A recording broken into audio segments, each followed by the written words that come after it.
मोहब्बत को लोग जब खुदा मानते हैं तो प्यार करने वालों को क्यों बुरा मानते हैं। जब जमाना ही पत्थर दिल है तो पत्थरों से लोग दुआ क्यों मांगते हैं। जो खून बहाया उसका गम नहीं, और जो पाया वो किसी से कम नहीं। होठों की बात आंसू कहते हैं, चुप रहते हैं फिर भी बहते हैं। इन आंसुओं की कीमत तो देखिए, ये उनके लिए बहते हैं जो दिल में रहते हैं। साहब हम देख न पाई भी ये हो सनम, हम देख न पाई भी ये हो सनम, तोहरा के केहू जदी छुई हो। लगवा लेब जाके ये हो सनम, लगवा लेब जाके ये हो सनम, बढ़नी में जहर के सुई हो। लगवा लेब जाके ये हो सनम, बढ़नी में जहर के सुई हो। मैं मर जाऊं तो सिर्फ इतनी पहचान लिख देना, मेरे खून से मेरे सीने पर जन्म स्थान लिख देना। अगर कोई पूछे तुमसे स्वर्ग का रास्ता तो एक कागज के टुकड़े पर हिंदुस्तान लिख देना। लगवा लेब जाके ये हो सनम, बढ़नी में जहर के दिल से कहता रहे हमरा के तू त भुलौलू हो, हमरा के तू त रोवलू हो।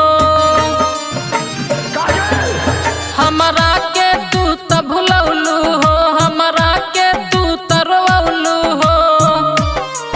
आवे ना नींद रतिया में,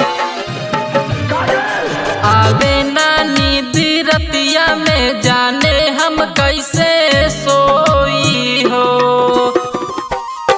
लगवा लेब जाके ये हो सनम, लगवा लेब जाके ये हो सनम, बढ़नी में जहर के सुई हो।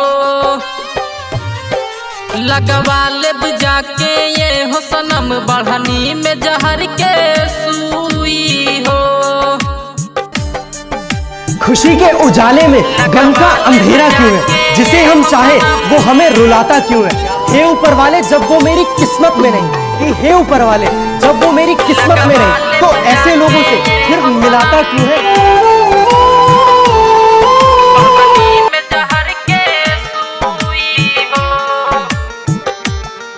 राइटर अंसारी असलम के तू दिल से काहे भुला दिहलू।